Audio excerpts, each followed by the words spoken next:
La matinale de Bichon TV. La matinale de Bichon TV C'est l'émission qui réveille tes chantiers. et qui valorise la filière du bâtiment. La matinale. Et salut à tous, salut les bichons, bienvenue dans cette nouvelle matinale sur Bichon TV, la seule émission qui réveille tes chantiers. Wouh! Et avec moi autour de la table, en cette fin de mois de janvier, on a réuni la crème de la crème pour un thème que l'on adore, puisqu'aujourd'hui on va aborder le sujet d'un des meilleurs salons de France, surtout si vous êtes dans les métiers du bois. Je veux bien sûr parler de Eurobois 2024. Pour parler de tout ça avec moi autour de la table, on va commencer honneur aux dames. Florence, comment vas-tu? Ça va très bien, Laurent, merci. Tout va bien? Impec. Ravi d'être là et bonjour à tous les bichons. Bon, super, comme d'habitude, resplendissante, souriante. À ta gauche, dis donc, 90 kilos de muscles et de bon boulot. Paul Castagne, comment vas-tu? Très bien, impeccable. Petit accent chantant du sud-ouest. Exactement. Traverser la France pour venir ici, vous présenter quelques petites techniques. Pour tous ceux qui ne te connaissent pas, tu n'es pas là pour rien, si on doit briefer ça rapidement. Je suis compétiteur des jeunes charpentiers pour le concours européen qui se déroulera à Eurexpo en février. Pendant le salon Eurobois, C'est ça. très bien, donc on va revenir bien sûr sur toi. T'es pas venu seul, t'es venu avec aussi, j'allais dire une star des réseaux sociaux, parce que tu payes pas de mine, mais t'as fait un joli petit compte. Jean-Marie, comment vas-tu? Il va très bien. Bien réveillé, bienvenue au Bichon. Tout va bien? Ouais. À l'angle opposé, pareil, j'allais dire 90 kilos de muscles, et puis bon, je sais pas trop, parce que depuis la dernière fois que je t'ai vu, dis donc, t'es devenu beau comme un camion. Johan Baguette chez Felder. Merci, bonjour les bichons, bonjour à toutes et tous. Ça va? Ravi d'être là aujourd'hui, très bien, merci à toi. Super. Toujours du côté de Saint-Quentin-Falavier? Toujours du côté de Saint-Quentin-Falavier. Voilà. On bouge pas, on a notre siège là-bas, on est bien. Et vous êtes bien, Ouais. au pied de la montagne. Pas loin, pas loin. Et t'es pas venu seul, t'es venu avec Julien. Enchanté. Julien, pour tous les bichons qui te connaissent pas, est-ce que tu peux te présenter? Oui, j'ai rejoint l'équipe Felder il y a pas très longtemps en tant que responsable du service client. Voilà, Johan m'a convaincu. Voilà, j'ai répondu à son appel. Eh ben super, un nouveau dans l'équipe, comme on dit par chez nous. On va continuer tout de suite avec la petite gazette du jour. On va revenir dans le côté sérieux. Donc jingle, la gazette. L'actualité du bâtiment sélectionnée pour vous, c'est dans la Gazette des Bichons. On commence avec un retour sur le dernier sondage. Et le retour sur le dernier sondage, on vous avait posé 2 questions. La première question, c'était quel est votre système de chauffage actuel? Vous étiez 16% à nous répondre que vous utilisiez des convecteurs. 37% ont répondu de la pompe à chaleur, 8% encore au fioul et 52% ont répondu autres, parmi lesquels bois, gaz, pellets, etc. La deuxième question qu'on vous avait posée, c'était envisagez-vous de passer à un système de pompe à chaleur? Vous avez été 29% à nous répondre oui et 71% à nous répondre non. Et ensuite, on vous avait posé des questions pour ou contre la généralisation des pompes à chaleur comme mode de chauffage. Alors, on a Stargust qui nous avait dit qu'il était pour, parce que même si c'était électrique, on peut alimenter avec des panneaux solaires, donc au final, tout bénef. Donc, en gros, là, il parle certainement de système hybride. Ensuite, on avait French Califman qui disait qu'il était plutôt contre. Disons que c'est devenu la réponse facile pour être éco-responsable. C'est pareil, c'est des questions qui se posent, mais c'est vrai, est-ce que c'est un système qui est applicable de partout ? Pas sûr. On a elsav.sav qui disait installer une pompe à chaleur dans une passoire thermique n'a aucun sens, surtout si elle est mal dimensionnée. Et on a Alan qui disait, Alan 2357 qui disait que pour lui, ça n'avait pas forcément une bonne durée de vie et que ça coûtait cher. Finalement, on se rend compte que des pompes à chaleur, plus ça va, plus on en installe, plus il y a de la demande et plus c'est un marché qui évolue. Et malgré tout, quand on va sonder les communautés qui, chez nous, sont quand même importantes, eh ben, on se rend compte que tout le monde n'est pas encore ultra convaincu, hein. Donc ça, c'était une question qu'on avait abordée lors de la dernière gazette. Vous chauffez comment, vous, Jean-Marie? Alors moi, j'ai choisi le bois. Le bois, j'imagine que tu as de la chute. Voilà. Voilà. Non, c'est les pelés, avec les pelés. D'accord. Ça va pas mal, le granulé, tu appuies sur le bouton, ça se démerde et puis... Exactement. C'est Ouais. très simple à utilisation. Et t'en es content. Parfait. Florence, tu te chauffes comment? Alors moi, je suis en immeuble, donc... Chauffage gaz. collectif? Chauffage collectif. Au gaz? Au gaz. D'accord. Et puis, Paul, Moi, c'est au bois, chez moi, on a une cheminée. au bois. Mais toi, tu es dans le sud-ouest. Dans le sud-ouest, Il oui. y a besoin bien de chauffage. Il fait quel temps, d'ailleurs, chez vous, en ce moment, là-bas? Oh, à peu près comme ici, il fait froid. Ah oui, c'est pareil. Non. Donc là, vous ressortez les confits de canard, la graisse et tout le bordel qu'il y a autour. Exactement. Ça, c'est du bon boulot. Et Julien, tu te chauffes comment? Gaz, moi j'ai une chaudière à gaz qui est assez vieille, donc qui va bientôt lâcher, donc ça m'intéresse de savoir ce qu'il faut D'accord. que je Donc fasse après. toi, par contre, tu ferais partie des clients potentiels pour dire, tiens, ça pourrait peut-être faire la bascule. Je fais partie de ceux qui se posent ces questions-là. D'accord. T'es comment en émetteur, radiateur ou plancher chauffant? Chauffant. Ouais. Plancher chauffant? Ouais, chauffant. Ah bah oui, en plus, là, la pompe Ouais. à chaleur, ça prendra son sens en basse température. Ouais, chauffant. Et toi, Johan? Moi, j'ai une PAC avec Ouais. du photovoltaïque. Et t'en es donc un système hybride? Oui. T'en es content? Comment dire? Non, j'en suis relativement content en termes d'économie d'énergie, c'est sûr. Par contre, je rejoins ce que dit Elsa SAV. En fait, la problématique, c'est qu'on finance de la PAC d'un côté avec du crédit d'impôt, Ouais. et de l'autre côté, on a arrêté complètement de Le financer reste. la rénovation énergétique Ouais. des logements, et ça n'a aucun sens. On C'est-à-dire, est- garder des fenêtres qui ont 25 ans sur un bâtiment et mettre une PAC, Ouais. ça n'a aucun C'est, intérêt. mon patron appelait ça pisser dans un violon. C'est la même chose. La même C'est la manière. même chose. Le sujet du jour, bah bien sûr, il est forcément en adéquation avec le bois, avec notre thème principal. On a fait nos petites recherches et on s'est rendu compte qu'il y avait un projet qui a attiré notre attention. Alors, il a attiré notre attention parce qu'il s'agit d'un gymnase. C'est un gymnase qui a été nommé. Il a été appelé le gymnase Jean Lamour et il se trouve à Nancy. Et donc, ce gymnase, vous me direz pourquoi il nous parle de gymnase, il est complètement cinglé. Eh ben, pas tout à fait, puisqu'il se démarque par l'utilisation massive du bois dans sa construction. On voit quelques photos apparaître à l'écran. Je suis quand même obligé de l'expliquer pour tous les bichons qui nous écoutent en podcast. Mais en gros, il s'est démarqué par ses capacités, notamment structurelles. D'ingénierie, de mise en œuvre. Donc, ils ont été jusqu'à mettre les fenêtres. Il y a des portées de 24 mètres, uniquement avec du bois massif. Et la charpente est composée de 17 portiques formant des poutres treillis moisées. Mais en tout cas, ce projet s'est distingué lors du prix national de la construction bois 2023 et il a remporté le premier prix dans la catégorie des bâtiments publics. Est-ce que tu connaissais ce genre de bâtiment, Jean-Marie? Alors, le bâtiment par lui-même, non, mais je trouve l'architecture formidable. Le charpentier qui a calculé la structure performant, et le résultat est exceptionnel. Ben, disons que ça change un peu, quoi. Et puis, ça fait plaisir. Ça montre aussi un petit peu à la terre entière qu'on n'est pas obligé de faire péter des mètres cubes de béton dans tous les sens pour arriver à faire ce genre de choses. Parce que là, vous qui êtes charpentier, finalement, le défi à relever, c'était quoi? C'est les portées, c'est la taille, c'est... Absolument, c'est les portées, le calcul des sections pour que ça soit très léger et que ce ne soit pas des grosses pièces de bois comme Notre-Dame. Donc là, c'est vraiment très élégant. Donc là, ils ont réussi à faire ça en faisant ce qu'on appelle de la construction moisée. C'est ça. Donc, c'est-à-dire que c'est comme un treillis. Comment on pourrait expliquer une construction moisée, Paul, à un bichon qui nous écoute? Une construction moisée, c'est 2 pièces qui prennent un sandwich, une troisième. Ah bah oui, voilà, t'as Et tout résumé. Voilà. C'est tout, et ça permet de travailler à la fois à la traction et à la compression, vu que les pièces de bois travaillent dans les deux sens. Eh ben, t'as tout bien résumé. J'aurais pas dit mieux. Un dernier petit avis aux bichons, puisque si vous nous écoutez et vous voulez être porteur de projet, il faut savoir que le prix national de la construction bois n'est pas encore bouclé, puisque les inscriptions sont ouvertes jusqu'au 15 mars de cette année.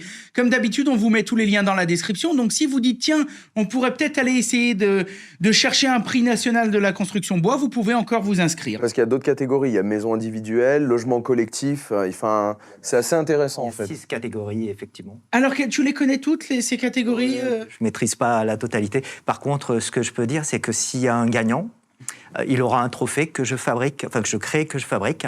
Et donc, les trophées de la construction bois, c'est moi qui les fabrique. Ah, d'accord, bah, bravo. Alors, ah non, mais moi je savais pas. On aurait, Tout à fait. on t'aurait pas mis des cacahuètes dans la loge. Voilà. On aurait mis du champagne et tout le bordel. Depuis une quinzaine d'années, je fabrique les trophées de la construction bois. Jean-Marie Mazière. Oui. C'est bien ça. On y reviendra quand on sera dans le Parlons Pro, mais j'ai déjà 1 million de questions à vous poser, hein, parce que dis donc, ça va être intéressant. On met tous les liens dans les notes de l'émission, ceux qui nous écoutent en podcast, qui veulent en savoir plus. On va continuer avec le petit sondage du jour. Première question, bien sûr, qu'on affichera sur les réseaux sociaux et on vous demandera vos avis. Est-ce que vous connaissez le prix national de la construction bois ? Deuxième question, selon vous, le bois est-il un matériau d'avenir dans la construction ? Troisième question, Pour vous, les constructions en bois n'ont-elles que des avantages? Et là, comme à chaque fois pour la troisième question, on vous demandera d'argumenter un peu vos réponses. Maintenant qu'on a fini notre petite gazette, je propose tout de suite qu'on continue toujours à parler de bois, pas avec n'importe qui, avec un habitué aussi du studio, avec un habitué des bichons, avec un habitué des concours, puisque c'est le moment du duplex et on va retrouver Antoine Martinet.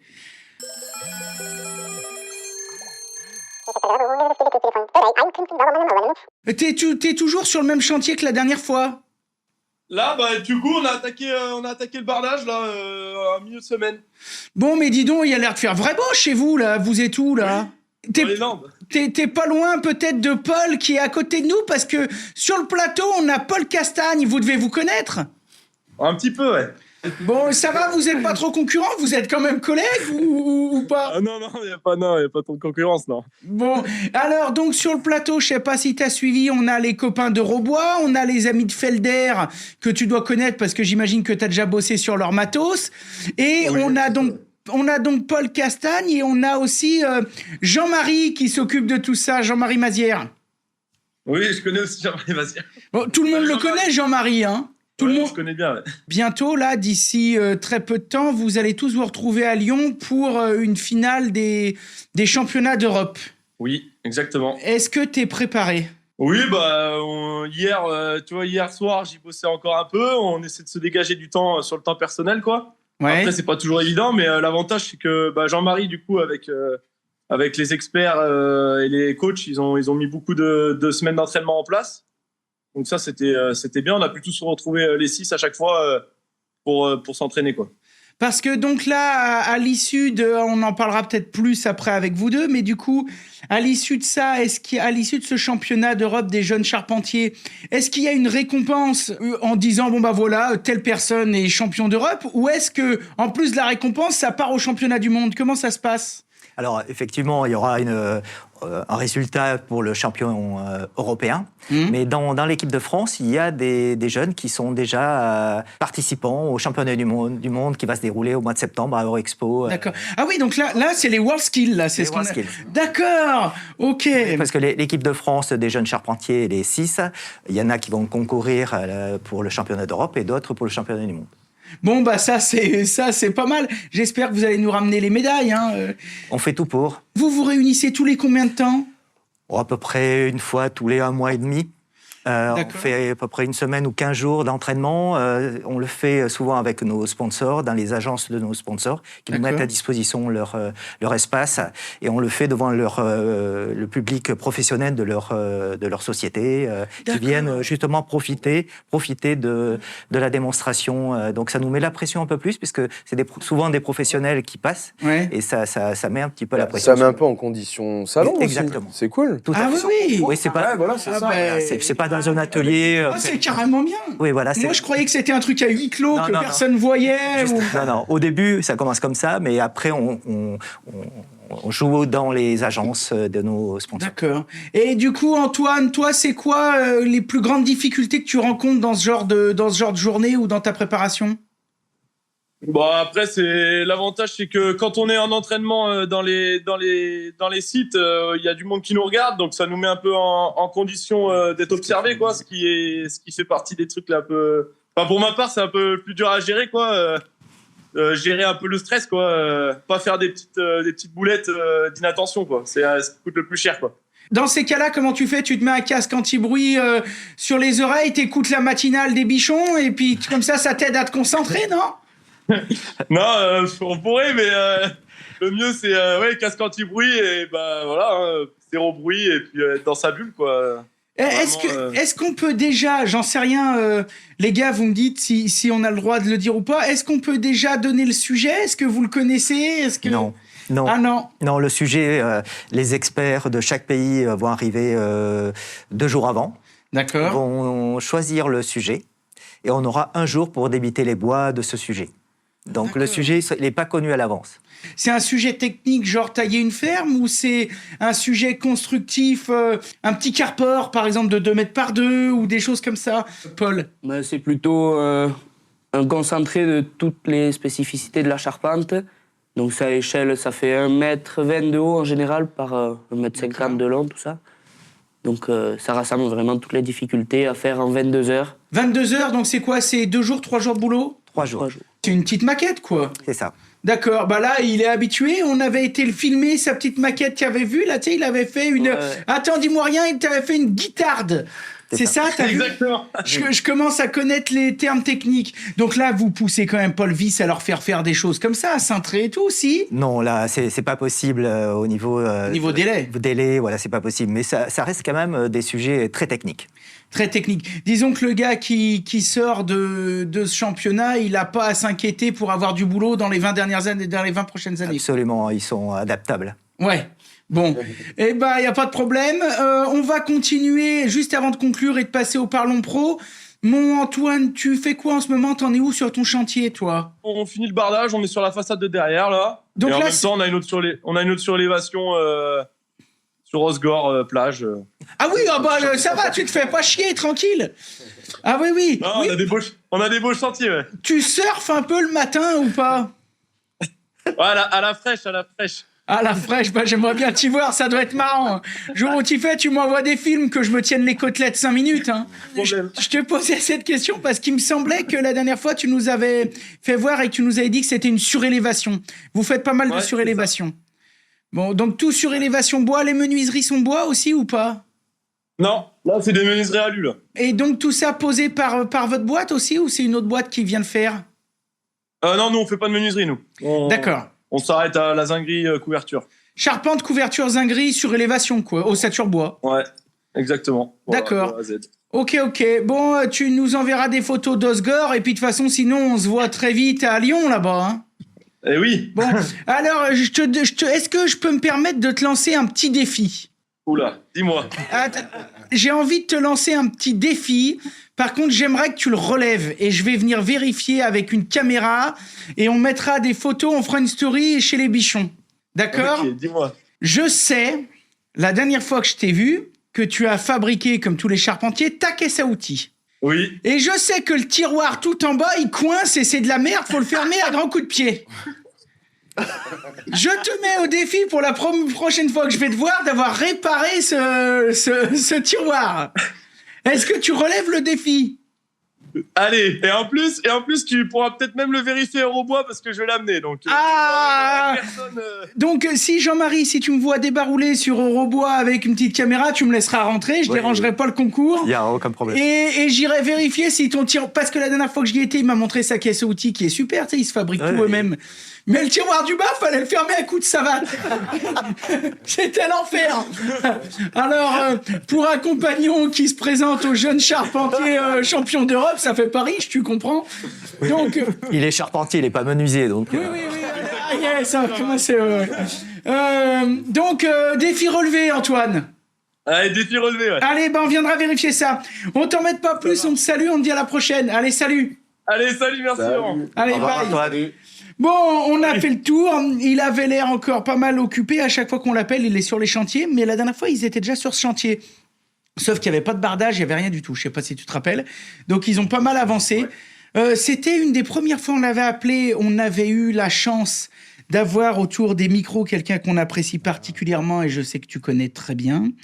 On avait eu Hicham Benani. Tout à fait. Donc, directeur de l'Institut européen des formations, donc des compagnons du Tour de France, à Mouchard. Paul, toi, t'as appris là-bas? Ouais, je suis parti de là-bas, j'y suis allé à 14 ans. Et donc, ça fait déjà quelques années, j'ai 20 ans maintenant. Ah ouais. Donc, voilà, je suis parti là-bas, j'ai fait un bac.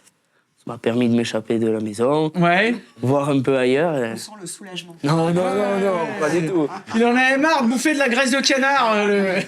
On est quand même très content d'y rentrer, oui, à la maison. Ah ouais. Eh ben, tu vas nous en parler tout de suite, mais juste avant, on va donc lancer le petit jingle pour rentrer dans le vif du sujet, puisqu'on va démarrer le Parlons Pro. C'est parti. Parlons peu. Alors, le Parlons Pro d'aujourd'hui, il est simple. Eurobois 2024, un rendez-vous incontournable. On a plein de beau monde pour parler de ça avec moi autour de la table. Florence, est-ce que tu peux nous dire, pour les bichons qui nous regardent ou qui nous écoutent en podcast, qui es-tu, d'où viens-tu, où y es-tu? C'est ça, on pourrait faire un petit jingle sur le sujet pour lancer le truc. C'est ça. En tout cas, je suis ravie d'être là. Merci de me réinviter à cette matinale. Donc Florence, je travaille dans une société qui s'appelle GL Events, qui organise notamment des salons professionnels, pas que. On fait beaucoup de choses dans l'événementiel et sur la thématique du bois. On sera très présent sur pas mal de chantiers pour les JO, par exemple, aussi, puisque du coup, on a aussi ces activités. Aujourd'hui, on parle d'Eurobois. Un salon sur lequel je travaille depuis un certain nombre d'années avec beaucoup d'enthousiasme. N'étant pas de ces métiers, je suis toujours... Et on le voit quand on rencontre Paul, des sociétés industrielles, etc., des gens qui sont passionnés. Et ça, c'est quand même génial de pouvoir bosser, du coup, dans ces univers et d'accompagner les acteurs du marché, la filière, du coup, à vivre un moment un peu d'exception et un peu sympa. À vivre un moment un peu sympa. Faut me couper parce que sinon, comme je suis passionnée par ce que je fais, je vais parler pendant des heures. Donc... Non, mais je sais bien que toi, t'es toujours au bon endroit, au bon moment. Moi, ce qui m'intéresse de savoir, Eurobois, ça fait combien de temps que vous faites ça ? Alors, Eurobois, c'est un salon qui existe en tant que tel depuis, je pense, une vingtaine d'années. Une vingtaine. Ouais. Aujourd'hui, c'est quasi la référence. Je pense que c'est la référence française, quasi sûr et certain. Nous, on adore. Moi, j'en loupe pas un. Même avant qu'on fasse tout ce qu'on fait aujourd'hui, on y allait déjà à Eurobois. Et puis, en plus, nous, on joue à domicile. C'est à 1h15 d'ici. Eurobois, c'est à Lyon. Tous les 2 ans. Là, ça sera du 6 au 9 février. C'est un salon fait par les pros, pour les pros.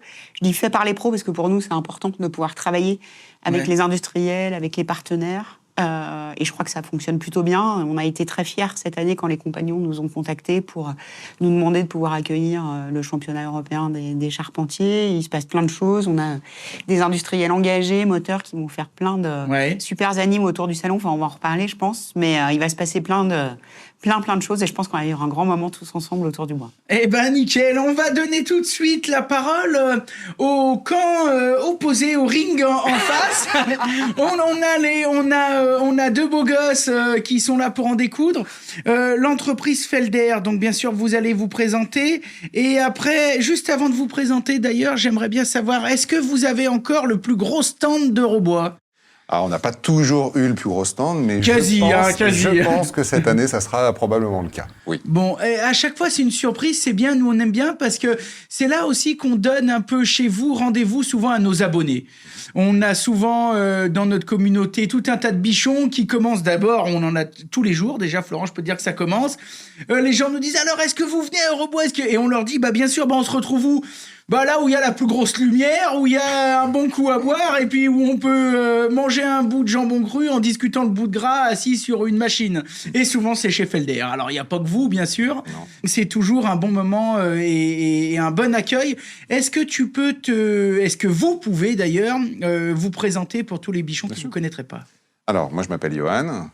Pour ceux qui ne me connaissent pas, ça fait... j'ai fait le calcul, on en parlait tout à l'heure. Ça va faire... Dans 4 ans, ça fera plus longtemps que je travaille chez Felder dans ma vie que tant que j'ai pas travaillé chez Felder. Et d'accord, ça, oui. Alors, j'ai eu 40 ans cette année et ça fait 18 ans. Donc, je travaille pour Felder. J'ai passé différentes étapes. J'ai fait toutes les marches. Commercial, directeur d'agence, directeur commercial, directeur général depuis 2016. Donc, je gère la filiale française du groupe autrichien, donc sur la commercialisation et les prestations de services auprès de tous nos clients qui sont multiples. Particuliers, artisans, professionnels, PME, industrie, sur l'ensemble de la gamme de machines que le groupe propose. Oui, parce que j'allais dire, le groupe Felder, on parle souvent de Felder, mais dedans, il y a Format 4, Hammer, tu me coupes si je dis de la merde, mais il me semble qu'il y a enfin, vous vous adressez, comme tu dis, à plusieurs typologies de personnes, quoi. On est caméléon.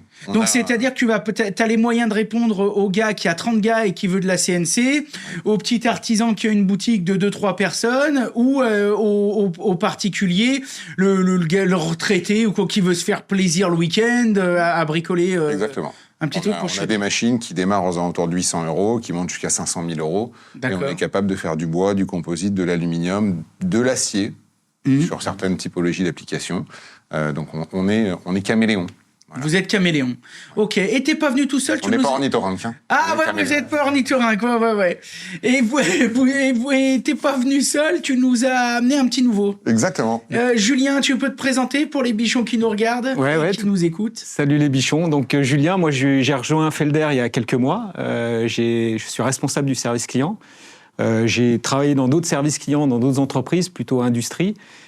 souvent en relation avec l'artisanat, avec des artisans, c'est ce qui me plaît. J'ai aussi travaillé avec des gros faiseurs comme des constructeurs, etc. Mais c'est vrai que travailler avec des artisans, c'est sympa.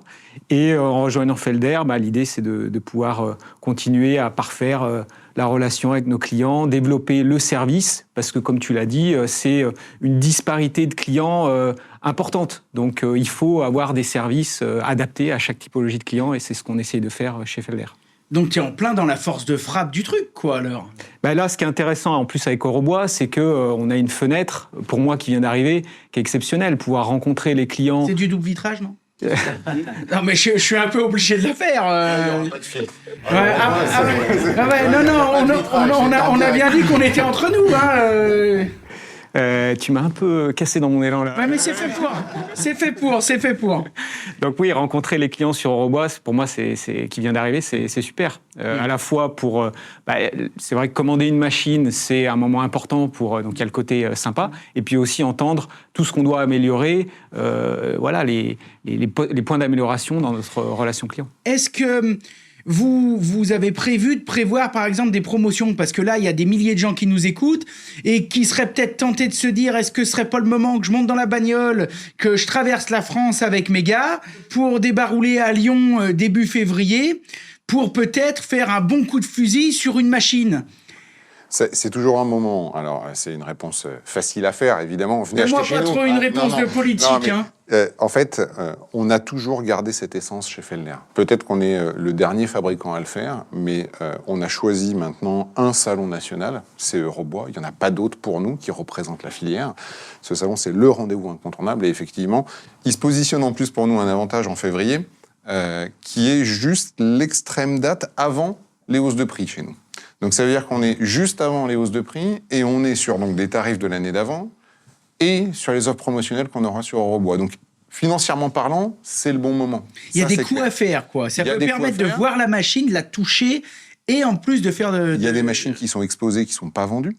Donc ça peut être aussi le coup de... je repars avec ma machine. Alors je le dis pas physiquement, c'est pas je pars avec la machine dans mon coffre, mais en tout cas, à la fin du salon, je peux avoir une machine avec un délai court. C'est une possibilité.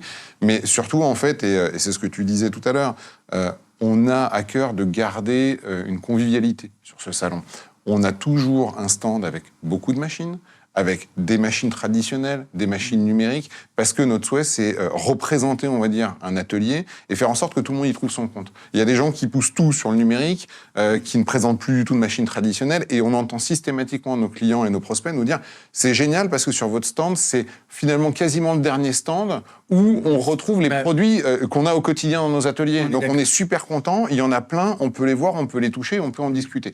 Donc même si c'est pas pour acheter, c'est important de venir, découvrir les nouveautés, discuter, apprendre peut-être à identifier des points d'amélioration dans les ateliers sur l'outil de production. On travaille toute l'année avec les mêmes outils, et nous y compris dans notre domaine d'activité, la tête dans le guidon, sortir de son atelier, venir voir autre chose, que ça soit chez Felder ou chez un autre fabricant, c'est pas grave, entendre un commercial avec des arguments techniques et commerciaux, c'est super intéressant. Et un expert. Parce que l'avantage aussi, c'est qu'il n'y a pas que des commerciaux sur le stand. C'est ce que j'allais dire. Il y a des experts, des passionnés qui font partie de mon service client, qui sont là aussi, et c'est le seul moment dans l'année où ils sont vraiment en représentation, et on peut les... C'est ça. Voilà, c'est ce que j'allais dire. Moi, je pense que c'est une bonne combine aussi, justement, pour les passionnés qui ont besoin, justement, d'un peu de technique. Moi, je pense toujours... j'ai une affinité avec cette personne parce que c'est un technicien que j'aime beaucoup, mais Jean-Christophe Ternois, qui est toujours... en plus, c'est un bichon, donc les bichons le savent, qui nous écoutent. Moi, je suis équipé Felder à la maison dans mon premier atelier, et ici, au studio, on fabrique des décors, on fabrique tout un tas de choses, et on est équipé Hammer. Donc, on connaît bien les deux typologies de machines, et c'est vrai que moi, je fais plutôt partie de la catégorie... moi, je suis un gamin, tu me lâches là-dedans. C'est comme si tu balances quelqu'un dans un magasin à Noël. On voit d'ailleurs 2-3 photos de votre petit stand. De votre petit stand. Il va être content, Jean-Christophe, parce qu'il m'a dit, est-ce que j'irais bien à Eurobois? Et là, maintenant, j'ai plus le choix. Là, t'as plus le choix, faut l'inviter. Mais ce que je veux dire, c'est que moi, quand j'y vais, alors je suis très content de découvrir les machines, de toucher. Tiens, t'as quoi comme nouveauté? Mais surtout, j'en profite toujours pour lui dire, tiens, dis donc, pour régler un peu ma table, comment je fais? Alors, en plein milieu du salon, il m'en démonte une. Alors, regarde, t'as vu là, ici, il y a une vis. Mais je veux dire, c'est incroyable, ça, pour un artisan, pour quelqu'un qui a besoin de conseils. T'as jamais ça. T'as jamais ça, ou alors sinon après faut venir vous voir à Saint-Quentin et puis peut-être que là-bas vous prenez le temps de montrer, mais c'est pour ça, c'est ça aussi que j'aime bien. Et puis bah toujours, voilà, t'en as un qui dit bah tu te manges un bout de saucisson, tu te bois un coup. Non mais ça gâche rien au plaisir. Alors qu'on remonte les stocks là de la. Ouais, prévois du matos. Ça va être dur. Parce que je pense que cette année vous allez vous faire défoncer cette année. C'est le moment d'annoncer que Felder fait un grand cocktail pour les bichons sur Ok. son stand. Ah, ok, attention. 700 000 Suspense. C'est parti. Tiens, ça me fait penser à ces petites CNC, là. Ça fait 2-3... Je sais que t'en veux. Non, mais là, ça fait... Non, mais je sais que tu veux me lancer Ça sur fait le sujet, je te connais. Hein. Moi, j'ai des vidéos où on était venu t'interviewer c'était peut-être même avant Covid. Ouais. Il y avait déjà, même avant Covid, un peu des débuts de promesses. Mais donc, on reviendra te voir. Et en plus, ça a vachement évolué parce qu'on a gagné les Awards de l'innovation il y a 2 ans, en 2022, et dessus s'adapte maintenant le système de gravure laser. Donc, vous le découvrez à Eurobois, puisque on est dans le cabine. Non, mais par contre, là-dessus, on pourrait peut-être faire une petite pause café là-dessus, là, par contre, sans déconner, parce que ça, c'est typiquement l'outil qui peut être... Alors, il y a toujours besoin d'un peu de budget, mais je veux dire, ça peut être un outil qui peut s'adapter à ce qu'on appelle un maker, quelqu'un qui... Do it yourself, voilà. mais même dans les ateliers professionnels. On n'est pas obligé d'acheter un centre d'usinage qui fait 3 mètres de long. Qui vaut 100 000 €. On est d'accord. Un premier pas vers du travail. On est d'accord. On a des fabricants d'instruments de musique, on a des fabricants de jouets pour enfants. On a des Fab Labs, des petits ébénistes, etc. Alors, on va tout de suite donner la parole à nos 2 collègues qui, eux, n'ont rien à voir avec les CNC. Pas de ça chez nous. On a la chance d'avoir 2 beaux gosses. Dis donc, vous avez quasiment le même âge. Hein, 2 parfaits représentants de la charpenterie française. On va commencer par le doyen, que j'apprécie particulièrement. Je dis pas ça pour t'envoyer des roses, mais sincèrement, je suis abonné. T'as monté une petite page Instagram. On mettra bien sûr tous les liens en description. Et t'es toujours là pour valoriser le bon boulot, etc. Est-ce que tu peux te présenter, Jean-Marie, pour les bichons qui ne te connaîtraient pas? Bien, bonjour à tous les bichons. Merci de nous avoir invités. Donc, je suis un retraité heureux. Donc, avec une mission pour les compagnons de la promotion des métiers et le suivi des concours pour les charpentiers. Mais ma sensibilité, est, contrairement à ce que tu peux imaginer, c'est je suis menuisier à la base. Après un parcours d'apprentissage de menuisier, j'ai fait un parcours touristique chez les compagnons pendant 8 ans en France et à l'étranger pour parfaire... Ah, donc t'as fait ton tour de France. Voilà, j'ai fait mon tour de France pour maîtriser un petit peu la profession. Et ensuite, j'ai pris la responsabilité d'un centre de formation chez les compagnons pendant 30 ans et que j'ai géré. Et puis donc, dans cette fonction, j'ai découvert les différents concours comme les WaSkills et les championnats d'Europe, etc. Et en parallèle de ça, j'accompagnais ces jeunes dans les concours. Et ça m'a séduit énormément, la promotion des métiers, avec suivi par un certain nombre de partenaires qui m'ont épaulé. Et donc, à mon départ en retraite, j'ai voulu garder cette promotion des métiers, et donc j'accompagne maintenant à temps plein presque ces différentes équipes de France. Tu t'es dit le jardinage et la pêche à la truite, c'est pas mon truc, encore. donc je vais garder un pied dans le bon boulot. C'est surtout l'environnement des professionnels, tous ceux qui aident matériellement et financièrement ces équipes de France qui m'ont motivé à continuer pour eux, quoi. Le Didier Deschamps de la... C'est un peu le Didier Deschamps de la charpente. Je te souhaite d'avoir le même parcours. Est-ce que, avant qu'on passe à Paul, comment on est placé en France, les bâtisseurs, les charpentiers, les métiers du bois par rapport à la situation mondiale? Je pense qu'on n'est pas parmi les derniers, non? Ah non, les Français sont dans le top 4 dans le monde. C'est vrai qu'on a un historique pour les charpentiers surtout, avec les savoir-faire ancestraux. Le trait de charpente. Le trait de charpente. Et donc, on a une forte maîtrise. On a été reconnu au patrimoine immatériel de l'UNESCO. Donc, on a quand même cette reconnaissance. Et donc, on fait partie du top 4 à peu près dans le monde. Est-ce que ça t'embête de nous donner les composants du top 4 ou pas? Oh non. Des pays asiatiques sont quand même assez forts. Ils nous distancent un petit peu maintenant. Et puis après, en Europe, on a les Allemands, puisqu'on va les rencontrer en finale à Eurobois, les Allemands, les Suisses. Et voilà, et surtout les 2 pays asiatiques, la Corée et la Chine. C'est ce que j'allais dire, et c'est pas étonnant. Allemand, Suisse, il y a aussi dans ces 2 métiers une philosophie aussi de compagnonnage aussi. De traditionnalisme aussi. D'une part, mais surtout au niveau des chantiers. C'est-à-dire que dans ces pays-là, on a des chantiers bois, de construction bois, qui sont assez développés. Ce qui fait la différence avec eux, c'est que nous, on a surtout sur la partie historique de nos bâtiments, on a quand même un lourd patrimoine à gérer qui fait que la connaissance et le maintien des savoir-faire dans le métier de la charpente sont importants à maintenir.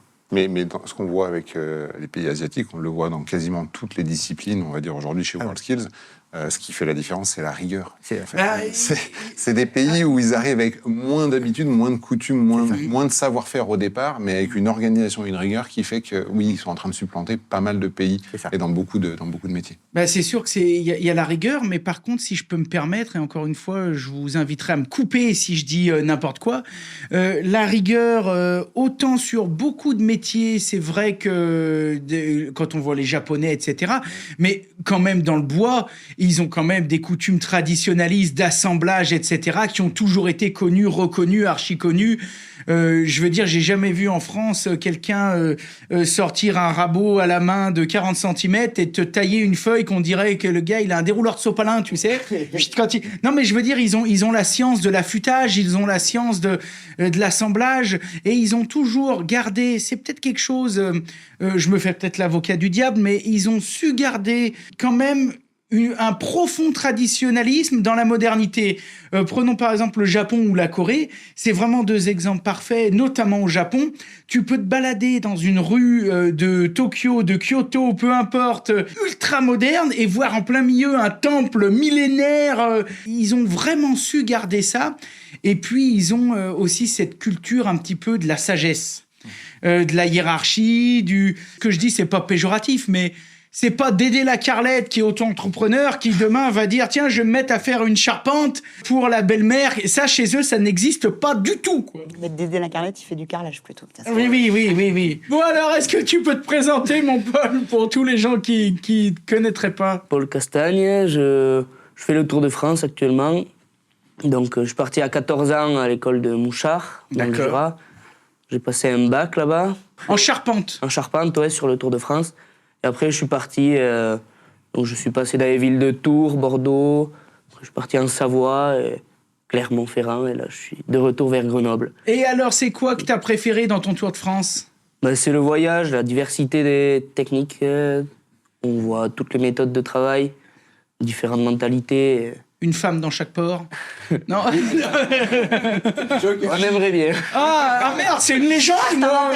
On va faire une rubrique club de rencontre. Moi, on m'a toujours dit les compagnons, c'était un peu comme les marins, tu sais. Ça, c'était peut-être plus à ton époque, Jean-Marie, non? Voilà, c'est ça. Mais ils sont pas en reste. Ils sont pas en reste, et donc du coup, si tu devais retourner quelque part, est-ce qu'il y a une entreprise qui t'a marqué? Est-ce qu'il y a un bled? Est-ce qu'il y a une région que t'as aimé un peu plus que les autres? La région de la Haute-Savoie, c'était bien sympa, les montagnes, le ski. Ça t'a plu? Ça, ouais. Et puis des patrons, des employeurs toujours sympas, j'imagine que t'es encore en contact avec tout le monde? Ouais. On se revoit. Donc, t'as déjà taillé la réception ou pas? Non. Je vais m'y lancer l'an prochain. Donc on t'a demandé de nous préparer un petit truc. Alors, c'est ça? T'as déjà un peu dans la tête 2-3 idées sur ce que tu vas faire? Il n'y a rien d'officiel. Ah ouais, il va rien nous dévoiler, le gars. On peut le torturer. Mais ça serait pour faire un peu comme Antoine, un petit réel. D'accord. On a le choix de faire soit des maquettes, soit des réels. D'accord. C'est pour faire un réel pour ma mairie. Ouais.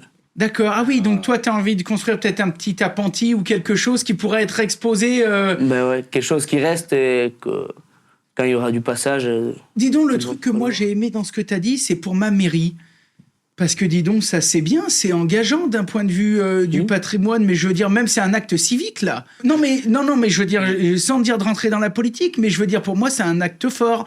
C'est-à-dire que tu pourrais dire, bah pour mettre chez mes parents, pour mettre chez mon patron, pour mettre, mais là c'est pour mettre à la mairie de ton village où tu as grandi du coup. Ouais, c'est ça, où j'habite encore.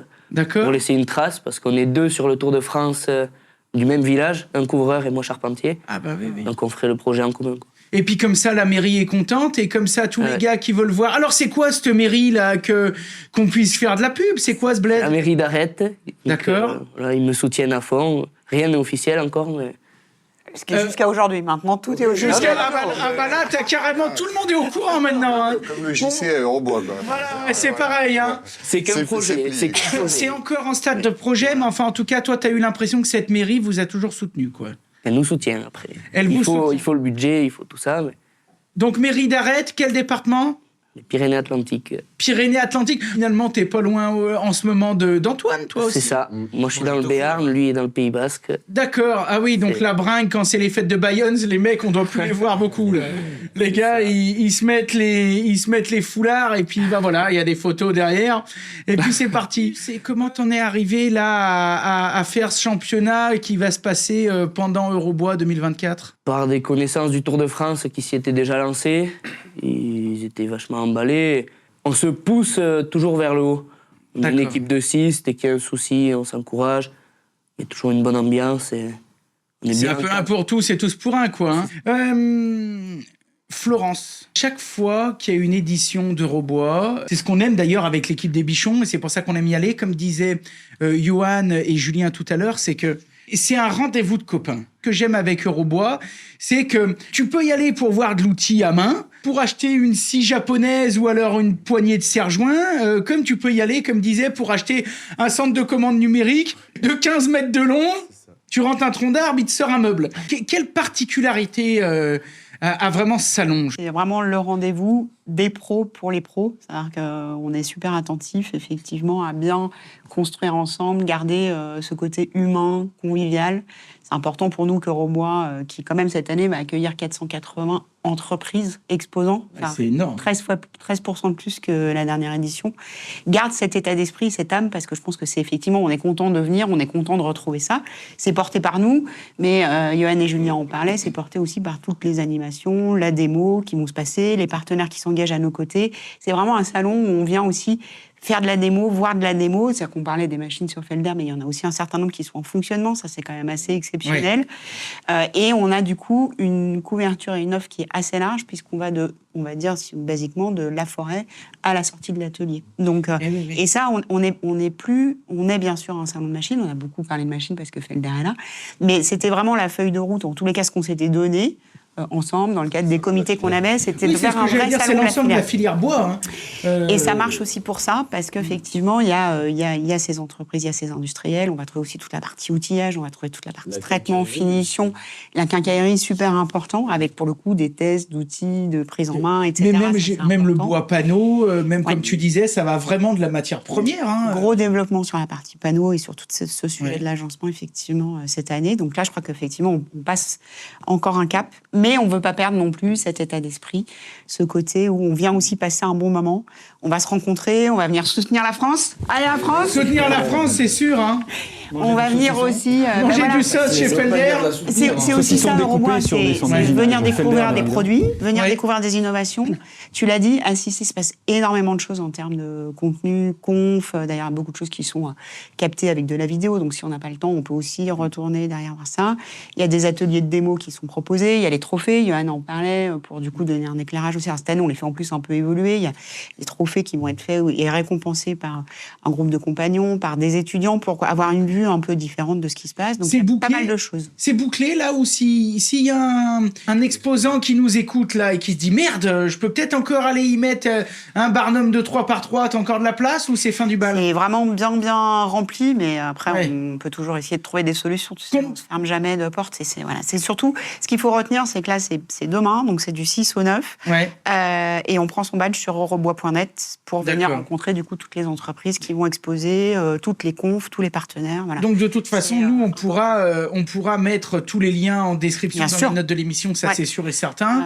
On a bien compris qu'on pouvait prendre son badge sur Internet. La personne qui passe dans le coin, qui voit de la lumière, il se fait refouler à l'entrée, ou il peut acheter quand même son badge et son truc à l'entrée? Il est pro, parce que c'est un salon pro pour les pros. On accueille aussi, et ça me fait plaisir de voir des jeunes engagés comme ça, pas mal d'étudiants aussi dans le cadre d'Eurobois, parce que c'est important pour nous aussi, comme Jean-Marie, de pouvoir accompagner aussi les jeunes vers la connaissance de ces métiers, qu'ils puissent rencontrer aussi des entreprises, être sensibilisés à ce qui se passe. Et moi, j'adore le discours de Paul. On parle beaucoup de ce qu'on appelle la Gen Z aujourd'hui, les jeunes qui se désengagent, non, en fait, quand on voit la passion de Paul, la façon dont il parle de son métier, de ses projets, bravo, quoi, c'est chouette. On va te réinviter toutes les années, fais gaffe. Non, et puis de toute façon, aujourd'hui, nous, on pourrait vous en parler des heures, puisqu'on reçoit des écoles, on reçoit, que ce soit des compagnons d'ailleurs, ou d'autres jeunes étudiants engagés là-dedans, on en reçoit toute l'année, et on sait très bien que la valorisation de cette filière du bâtiment, même en règle générale, est très importante. Aujourd'hui, un jeune qui va partir là-dedans va jamais connaître le chômage un jour de sa vie. On va pas se mentir. Ça fait partie encore des rares métiers qui peuvent proposer ça. Et puis, ces métiers aussi font partie aussi des rares métiers où tu peux commencer en pré-apprentissage ou avec un CAP et finir ingénieur bureau d'études, chef d'entreprise avec 30 gars. Il y a encore très peu de métiers. Patron de l'équipe de France. Voilà. Ça, je pense que c'est important parce qu'on sait, pour quand même discuter avec beaucoup d'industriels, de partenaires, qu'il y a quand même des tensions sur la partie recrutement. Aujourd'hui, c'est vraiment compliqué pour les entreprises de trouver des collaborateurs ou trouver du monde.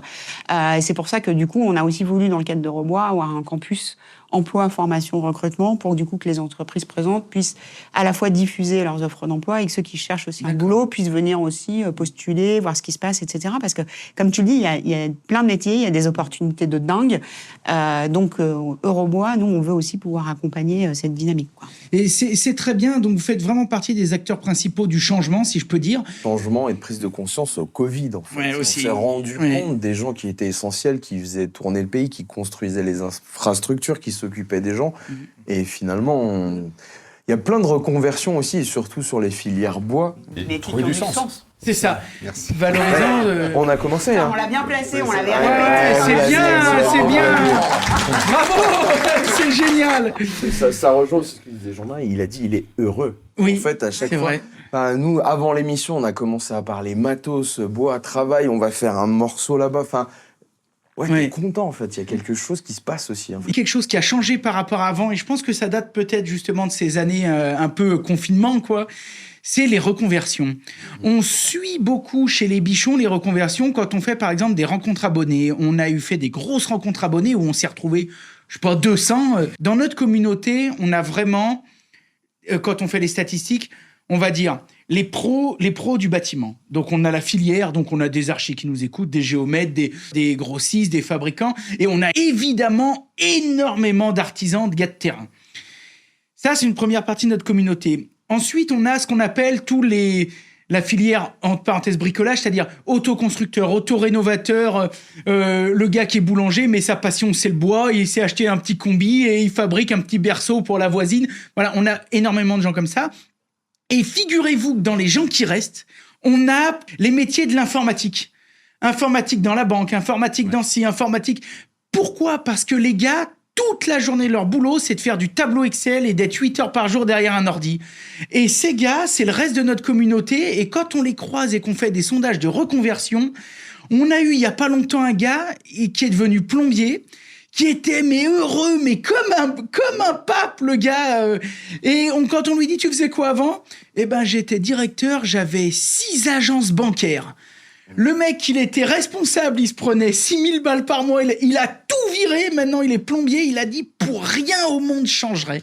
C'est quand même incroyable. Et l'accélérateur, c'est aussi les médias. Enfin, ce que tu fais permet de voir que c'est possible et donne peut-être plus facilement accès à des vocations. Donne peut-être un peu plus de sens, ouais. Et tu sais qui sera ta cible, entre guillemets, une fois que les informaticiens seront tous reconvertis? Tu le sais ou pas? Bah vas-y, dis-nous. Les gens du marketing. Ah ben oui. Parce qu'on a passé 15 ans à former que des gens qui se sont dirigés vers l'informatique. Ouais. C'était le domaine de formation de prédilection. On porte beaucoup de responsabilités à l'éducation nationale, au gouvernement et ainsi de suite. Il y a un élément qu'on oublie dans le thème, c'est les parents. Ouais. Aujourd'hui, les choses sont en train de changer parce qu'on prend conscience. Moi, mes enfants, je leur dis, si demain tu veux être électricien, tu seras le plus heureux. Oui. Mais il y a des années, et moi y compris, quand j'étais gamin, mes parents m'ont toujours dit, s'il te plaît, va jusqu'au bac. S'il te plaît, fais des études supérieures. Et aujourd'hui, l'état d'esprit change parce que l'état d'esprit des parents ont changé. Ça sera encore plus vrai demain quand les enfants qui actuellement sont en train de se diriger vers des études techniques, bâtiments, ou quoi que ce soit professionnelles, auront fait ce choix et pousseront eux-mêmes leurs enfants à le faire. Mais en fait, le frein principal, au-delà de l'éducation, parce que l'éducation s'adaptera à un moment ou à un autre, le frein principal, ça reste quand même les parents. Tant qu'on ne dira pas à nos enfants « fais ce que tu veux », avant de leur dire « fais ce que tu dois », ça ne changera pas. Alors là, ça fait plaisir d'abord d'entendre ça, mais c'est gros débat. C'est beau, hein. C'est beau, non, mais moi, c'est beau, chef. Comment on fait pour être chef? J'ai cru qu'il allait dire que c'était pas les gens du marketing, mais les directeurs de filiales, tu vois. Mais tu sais qu'on peut te trouver un boulot de staffeur ou quoi que ce soit le jour où tu veux te reconvertir, Florence. Mais tout ça pour dire que je suis assez d'accord avec toi. Là où moi, j'y vois bien. Pour être sur le terrain tous les jours. Parce que là, on est là ce matin, mais tu vois, hier soir, on était à Paris. On est toujours en vadrouille, les deux pieds dans le plat. Ça, c'est un avantage, par contre, vraiment qu'on a chez les Bichons, c'est que même si on se retrouve de plus en plus autour des plateaux, on est ultra impliqué dans la filière. Et donc ça nous donne une crédibilité énorme parce que on est toujours là quand il y a des concours, on est toujours là dans les écoles, on va voir les artisans chez eux, sur leur chantier, on discute avec leurs clients. Donc on est très, très, très ancré à ça. Et ce qu'on voit, parmi les axes d'amélioration, c'est la mise en place qu'il y a eu ces dernières années de toutes les passerelles, etc. Et ça, c'est fabuleux. Parce que c'est plus incompatible. C'est-à-dire que tu peux aujourd'hui avoir un bac et partir charpentier. Mais tu peux commencer charpentier et finir en bureau d'études. Encore une fois, ce genre de passerelle qui a été mis en place est absolument magique parce que c'est sûr qu'aujourd'hui, être archi, c'est bien. Mais demain, tous ces métiers de bureau d'études qui sont très bien, là, eux, ils vont peut-être être confrontés un peu aussi au chat GPT et à tout ce qui arrive. Alors que Polo Castagne, avant qu'il y ait un mec qui vienne tailler la flèche de l'église, de la mairie de machin, il peut déjà se lever de bonne heure et continuer de se préparer des gamelles. Hein. Et le faire avec joie, bonne humeur, etc. Et c'est ça aussi, je pense, qu'il faut rappeler. On a rarement vu, nous, des artisans, quand on se balade, même quand on les croise à Eurobois, qu'on les interviewe, on a rarement vu des artisans ou des jeunes, j'insiste, même des gars qui font 60 heures par semaine. Hein. On les a rarement vus malheureux. Hein, Jean-Marie? Moi, justement, ce que je faisais quand j'étais responsable du centre de formation des compagnons, c'était mettre la piqûre de vitamines en visitant Eurobois à tous nos jeunes, parce qu'ils sentaient l'esprit de modernité, de dynamisme de la filière, et ça après, quand ils revenaient, ça les motivait énormément. Ah bah ouais. Et ça remet pas de contrôle antidopage, donc. Ouais. Ça. Non, mais c'était vraiment, je faisais des bus de jeunes, et c'était vraiment, à chaque fois qu'ils revenaient visiter Eurobois, ils sentaient qu'ils étaient fiers. Ah oui, puis le gamin, il a touché, il a vu la dernière machine, il a vu ça, et puis mais même en charpente ou même dans tous les métiers, l'évolution.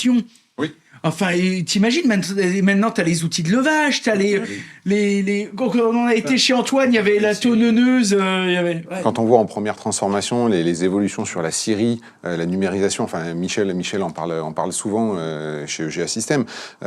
Aujourd'hui, on pilote à distance des scieries, c'est plus l'ancienne scierie qu'on avait au coin du village et ainsi de suite. C'est des installations qui sont complètement différentes. Entre le manuel et l'intellectuel, on ne travaille plus de la même façon. C'est-à-dire qu'on ne peut plus se contenter de travailler que avec nos mains, on est obligé de réfléchir à un moment pour pouvoir agir, on va dire, sur les activités. Et au final, c'est complètement indissociable. Et c'est un peu dommage qu'on s'en rende compte maintenant, mais enfin, mieux vaut tard que jamais. C'est ça, ça crée un nouvel élan quand même. Mieux vaut tard que jamais. Donc, vous recevez aussi des écoles et vous avez aussi des pôles formation, des pôles pour se renseigner pour tous les gens qui veulent ou qui voudraient se reconvertir. Ouais, on a un pôle sur lequel on va avoir 13 organismes de formation qui vont être présents. D'accord. Effectivement, qui vont pouvoir donner des infos sur les formations possibles, accompagner les projets de reconversion. Il y a un forum de l'emploi aussi pour ceux qui cherchent du boulot ou les entreprises du coup qui recrutent, qui ont des offres. Donc important de garder cette dynamique pour accompagner les jeunes, accompagner les moins jeunes et puis accompagner les entreprises aussi. Combien de visiteurs sur Eurobois ? À peu près à la louche. On verra, mais un peu plus de 25 000, je pense. Ah oui, c'est quand même pas mal. Hein. On a vu qu'on pouvait voir du serre-joint, de la machine, de tout. Et on a vu qu'un peu au fond à droite, là-bas, il y avait un coin qui fait du bruit. C'est les charpentiers. Qu'est-ce qu'on va y voir là-bas ? Alors, il y a 2 pôles de 1200 mètres carrés. Un pôle compétition où on va voir 13 compétiteurs charpentiers s'affronter autour d'un sujet commun. Vive la France. Ah oui, non mais t'as raison, non mais nous on va y aller et t'inquiète pas. Hein. Voilà, donc... Allez, Paul. Donc là, il y a combien de pays d'abord ? Alors, il y en a 5. Donc, 5 pays. Il y en a 2 sur la compétition professionnelle, donc allemand-français. Et après, on a autour de cette compétition professionnelle, on invite des pays qu'on voudrait monter à un niveau supplémentaire, comme la Hongrie, le Luxembourg, les Pays-Bas, pour mettre un peu le volume autour de cet espace. Et donc, cet espace va accueillir aussi l'équipe, le titulaire pour le championnat du monde pour les ébénistes et les menuisiers. Donc, c'est toujours pareil de le mettre en situation. Ils vont venir faire de la démonstration. Voilà, c'est un sujet avec les coachs et tout. Donc, il sera en situation réelle de concours, toujours pour le préparer pour le championnat du monde au mois de septembre prochain. Et à côté de cet espace de compétition, il y aura un espace de promotion, de valorisation du métier de charpentier constructeur bois, avec des expositions de maquettes de Notre-Dame de Paris. Il y a 2 grosses maquettes de Notre-Dame de Paris qui vont arriver pour être exposées, plus des maquettes de meilleurs de France, meilleurs apprentis de France, des prix autour de l'excellence du métier de charpentier constructeur bois. Ça c'est un bon moyen de donner envie aussi aux jeunes d'y aller. Le sens, en fait, et on parlait tout à l'heure de désengagement des employés.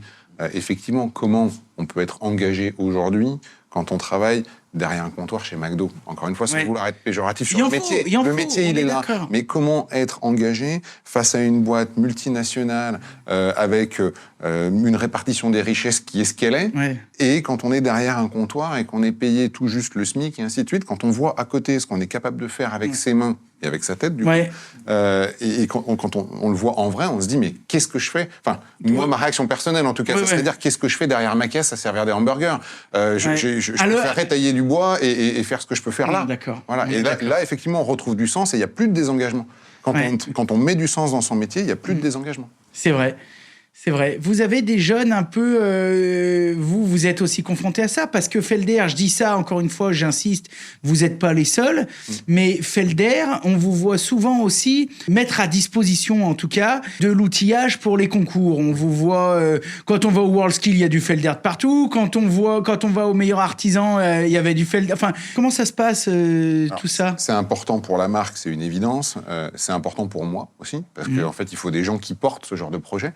Moi, j'aime l'éducation, j'aime convaincre les gens qu'il y a une voie, on va dire. Donc, on a toujours supporté chez Felder Group France ce genre d'événement. On le fait de manière régionale avec les régions qui veulent participer à ce genre de choses avec nous. Donc, faut savoir qu'au WorldSkills, il y a la compétition internationale, il y a la compétition nationale, il y a la compétition européenne, mais ça commence en région. C'est-à-dire qu'avant d'avoir un candidat au niveau national à emmener vers le mondial, on commence dans les CFA en région, à aller sélectionner le meilleur espoir régional. Donc on a fait la sélection sur la Nouvelle-Aquitaine la dernière fois, où on a mis à disposition des machines. On a fait sur Eurexpo cette année, donc la finale nationale de WorldSkills. Et effectivement, on est partenaire en septembre 2024 de WorldSkills mondial en tout cas, sur la partie ébénisterie, menuiserie.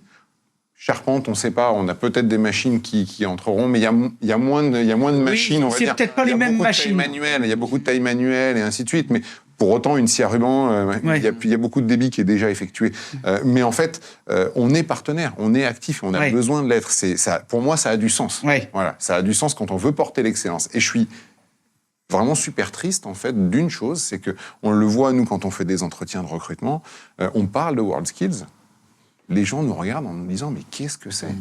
Et quand on leur dit, mais c'est les Jeux Olympiques des métiers, vous connaissez les Jeux Olympiques sportifs, vous avez les Jeux Olympiques des métiers. Il y a 400 métiers représentés, et quand on explique, on montre des vidéos de l'organisation avec les cérémonies d'ouverture, de clôture, ce que ça représente pour les candidats, ils nous disent, mais comment ça se fait que personne n'est au courant ? C'est ouf. Il y a 2 émissions nationales quand ça se fait, mais bien sûr, il faut que ça soit... Et encore, ça passe 3 minutes au JT où tu vois le président qui remet 2 médailles, c'est déjà très bien. Hein. Mais c'est vrai que ça manque, nous, Enfin, en tout cas, à chaque fois, les bichons, je peux te dire qu'on sort du contenu là-dessus. Mais ça suffit pas, je suis d'accord avec toi, il faut qu'on continue. Quand on parle encore de sens, tu dis, nous, est-ce qu'on est confronté à ça ? Aujourd'hui, oui, sur les métiers techniques principalement, on a des électromécaniciens, on a des électrotechniciens dans nos équipes aujourd'hui, parce que nos machines...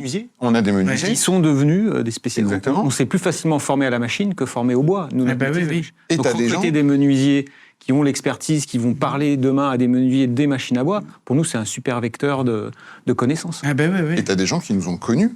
Et on prend un des derniers recrutements qui s'est passé au niveau technique chez nous. On a des gens qui nous ont connus ou découverts grâce aux WorldSkills et qui sont venus travailler chez nous en se disant, s'ils sont là, c'est peut-être aussi que c'est une société qui s'implique dans la formation. Il y a un côté marque employeur qui est important. Et puis on va pas se mentir, je veux dire, pour une marque comme la vôtre, qui mieux placé qu'un menuisier pour vendre des machines aux menuisiers. Enfin, ce que je veux dire, c'est qu'au bout d'un moment, quand tu as quelqu'un qui sait exactement de quoi il parle, c'est impeccable. Mais après, des fois, même quand tu testes les machines, moi, il y a des fois, en testant quelque chose, je me dis... Ouais, c'est un mec qui les utilise au quotidien, qui a pensé ça, parce que c'est un détail, en fait, tu te dis, mais c'était d'une évidence, où tu te faisais chier avant, et ça a été pensé, tu te dis, ouais, c'est quelqu'un du métier. Là, il y a un détail aussi auquel je voulais revenir rapidement avec Paul et Jean-Marie.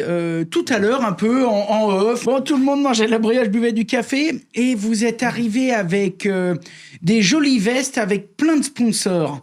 Ces sponsors, bien sûr, il faut les remercier. Comment ça se passe, justement, le sponsoring de ce genre de choses ? Parce que j'imagine que pour suivre un gars comme toi, faut qu'il y ait un peu de marque qui y croit, quoi. C'est ça, on est vachement suivi par Vivre en Bois, surtout. On fait des entraînements dans leurs agences. Vivre en Bois, c'est de vers chez vous, en plus, là-bas, par là-bas, non ? Ils ont un truc vers chez vous. C'est un peu dans toute la France. Ouais. On a déjà été à Toulouse, à Paris, ils nous accueillent. Ils nous soutiennent financièrement pour les outils, pour les trajets. Le bois. Le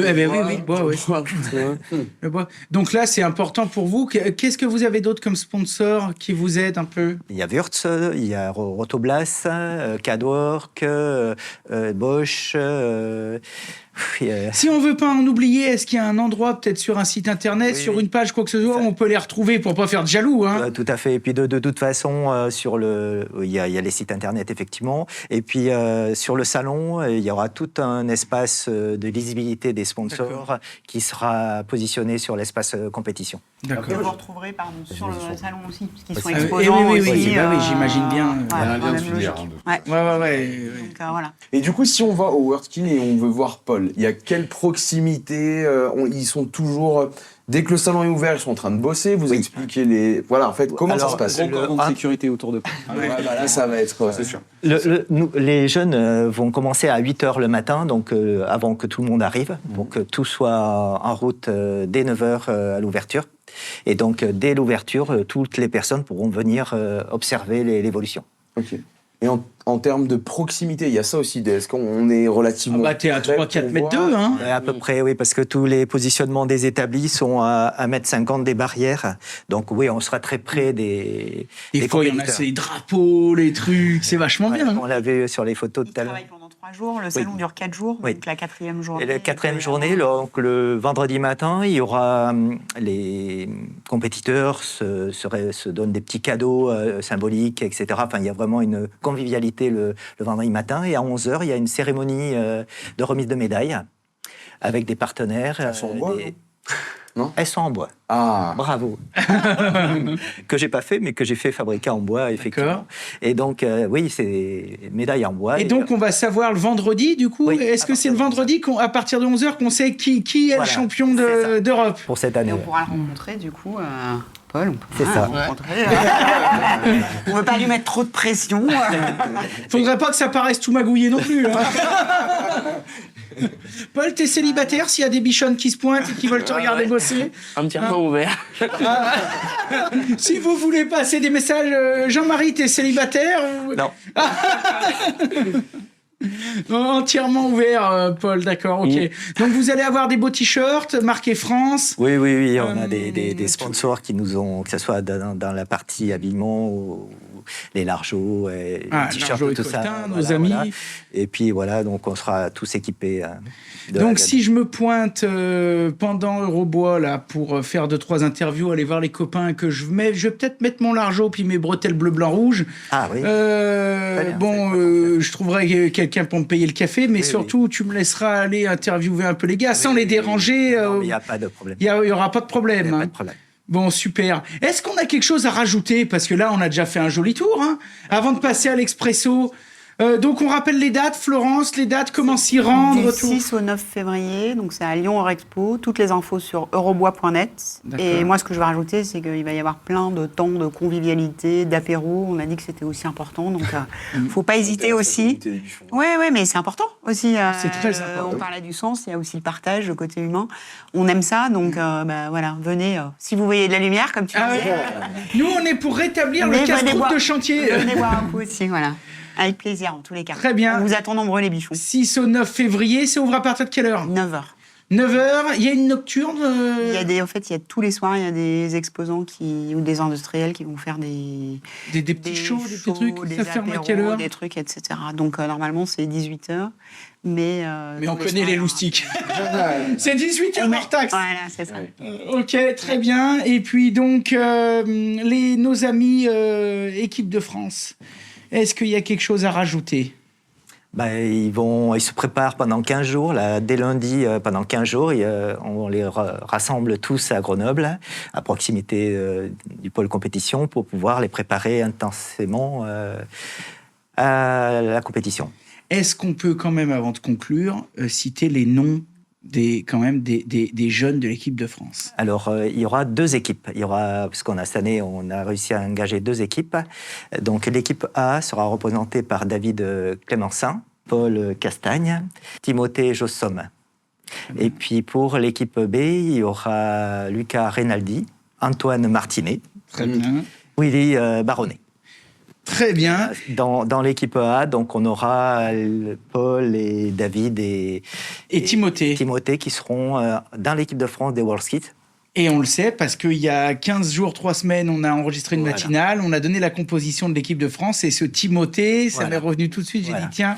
Donc on espère être efficace contre les Allemands puisque c'est nos principaux rivaux. Et donc, on espère... Est-ce que tu veux qu'avec les bichons, on lance un organisme de résistance et qu'on aille pirater 2-3 trucs? En ce moment, on est meilleur que les autres. Voilà. On est meilleur. Hein. Bon, voilà, c'est donc très bien. on espère que ça va le faire. Bon, très bien. Allez les soutenir. Oui, c'est ce que j'allais dire. Venez nombreux pour les soutenir. Il y a déjà des comités de soutien qui vont arriver un peu partout. Donc, il y aura de la corne de brume, du drapeau bleu, blanc, rouge et du pâté croûte, quoi. Hein. De toute façon, on va relayer. Nous, on va relayer, on va faire des petits lives. En tout cas, les bichons, nous, on y sera du 6 au 9 février 2024, Eurexpo, Lyon. Les amis de Felder, dis donc, vous avez tous les deux les yeux bleus, là. Je regarde. Oui, c'est une condition. Ah bah ouais, d'accord. Ah oui, oui. Tout à l'heure, il me regarde, j'ai mis, il me drague ou quoi? Les gars de Felder, est-ce qu'il y a une bricole à rajouter? 2 choses.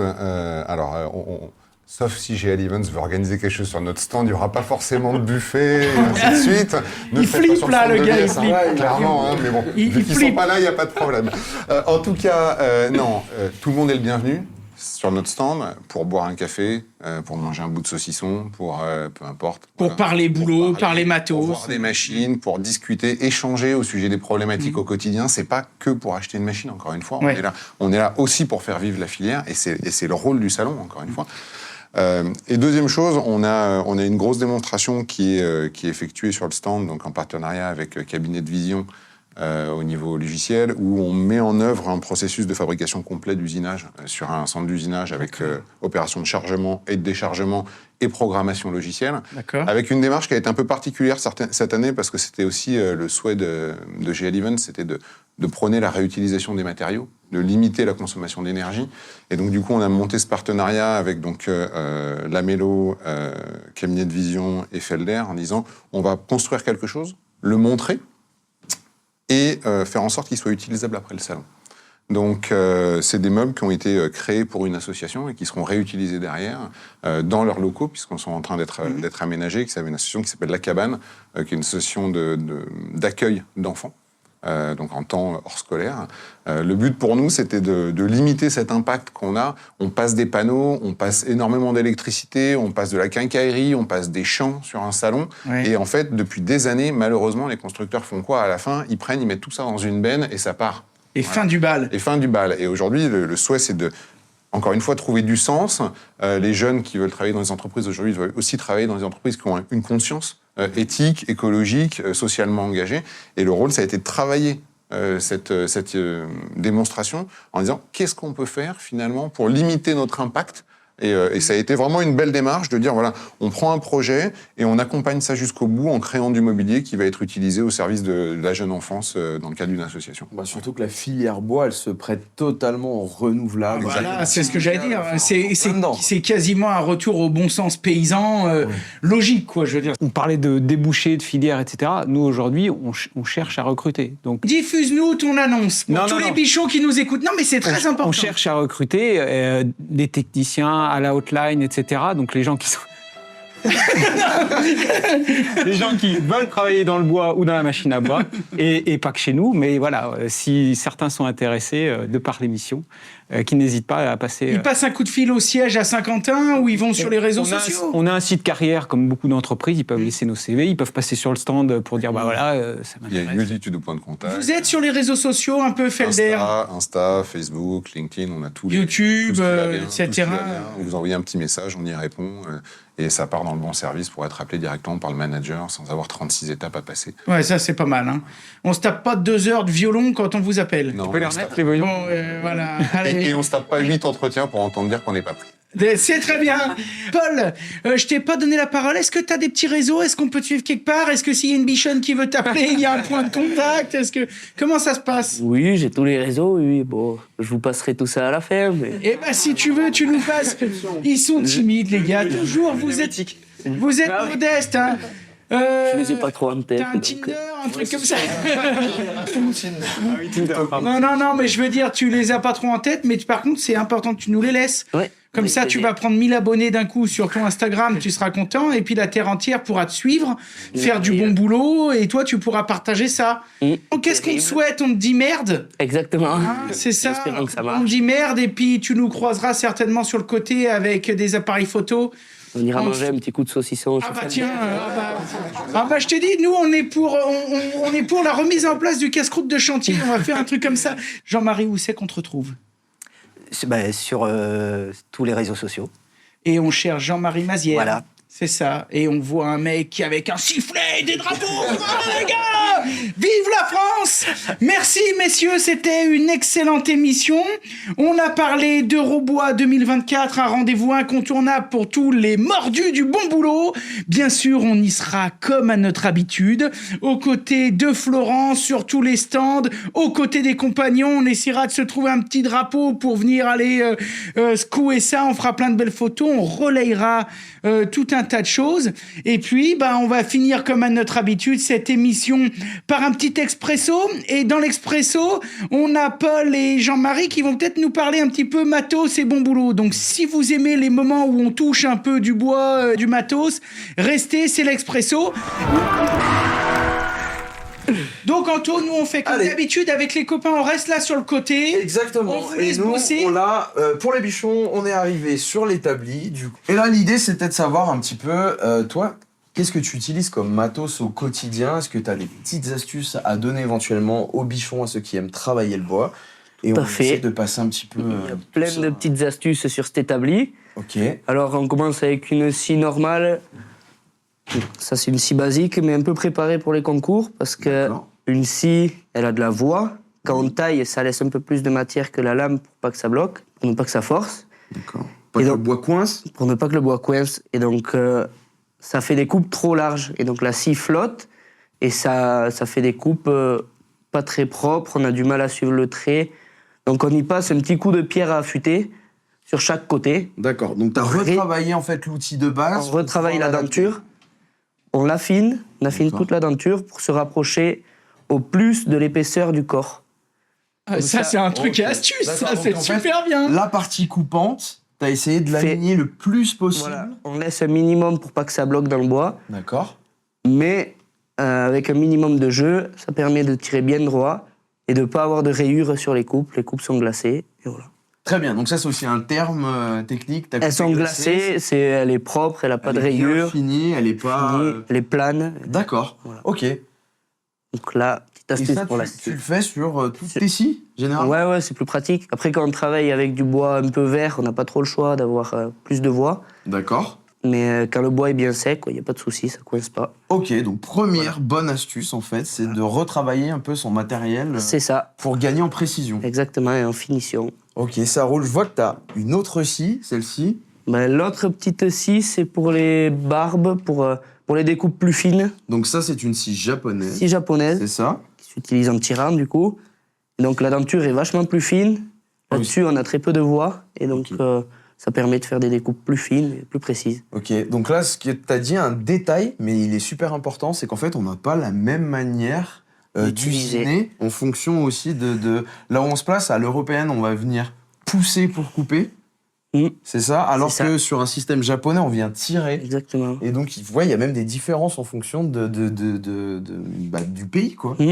Et ça, je crois que c'est lié au fait qu'il y a peut-être... nous, on va toujours contraindre la pièce pour pouvoir l'usiner, alors qu'avec un système où on vient tirer, on peut simplement bloquer la pièce de bois avec une main et plus facilement tirer à soi. Peut-être plus facilement parce que la denture est plus petite, mais il faut quand même bien tenir la pièce à l'établi. Aussi. Oui. D'accord. Pour tenir, je vois que là, tu as un joli bébé. Presse rapide. On a une presse rapide. Avec dessus, j'ai fixé une cale d'équerre. Très bien. Donc, on a une petite caméra juste ici, là. Si tu veux te mettre par là, on pourra faire voir aussi au bichon. Juste visser une vis à travers, il suffit juste de percer la presse. Ok. Et ça permet, après, quand on a un trait à suivre bien précisément, on pose la cale qui est d'équerre sur le trait. On serre la presse. Putain, la vache, les combines. C'est ça. Et après, on peut scier proprement. Exactement. Donc là, les bichons, on vient rapporter une pièce de bois. Comment tu fais la scie? Voilà, montre comment... Tu peux faire une démo. Voilà. On prend cette petite scie. Voilà, ça guide. Voilà. On la plaque bien contre la cale d'équerre, comme ça on est sûr d'avoir une coupe à 90 degrés. Et là, on commence à faire... Et on y va gentiment. D'accord, ok. Très simplement. Bah, c'est parfait, voilà. C'est une super bonne idée. En plus, ça, techniquement, ça coûte rien. Ça quoi. Coûte rien. Et comme ça. Et après, régulièrement, tu la changes, j'imagine. Oui, forcément, un peu, mais... Qu'elle a pris 2-3 coups, histoire d'être vraiment nickel. Il faut la faire en bois dur pour pas qu'elle s'use trop vite. Mais... Ok. Donc, du frêne ou du chêne, ou comme ça. D'accord, faire gaffe à l'essence qu'on va utiliser sur sa presse. Okay, je vois que tu as aussi d'autres choses sur tout ce qui va être prise de cote ou repérage. On a un petit trusquin pour faire des traits en parallèle. Assez précis, on le plaque sur la face de bois. Et ici, on peut régler la distance en parallèle. Donc sur un trusquin, on a une partie molette, en fait, et qu'on va venir faire coulisser pour pouvoir faire un repère, c'est ça, hein? Un trait en parallèle, hop. Ça nous marque le bois. C'est ça. Pour mieux y voir, certaines fois, on peut mettre un petit coup de crayon dans le fond. D'accord. Et ça te permet aussi de faire des choses répétitives en ayant toujours le bon réglage. Fait de la série, comme ça. Ok, du coup. Voilà. Le ciseau en biais, peut-être. Et après... On a ici des ciseaux à bois particuliers, en fait. On a les ciseaux d'équerre basiques, on les achète comme ça. Et ensuite, on peut leur passer un petit coup de meuleuse. Donc, ça permet de... Lorsqu'on attaque un mi-bois d'équerre au fil, avec un tranchant d'équerre, ça arrache la fibre. Alors que là, le tranchant, il est à 45 degrés. Donc, ça permet de glacer... Encore d'avoir un... Ouais. Voilà. Oh la vache. Ouais. Là, on se couchera moins con. Hein. Donc là, on est en train de faire des copeaux qui sont juste... Ah, voilà. Quand c'est d'équerre, ça arrache.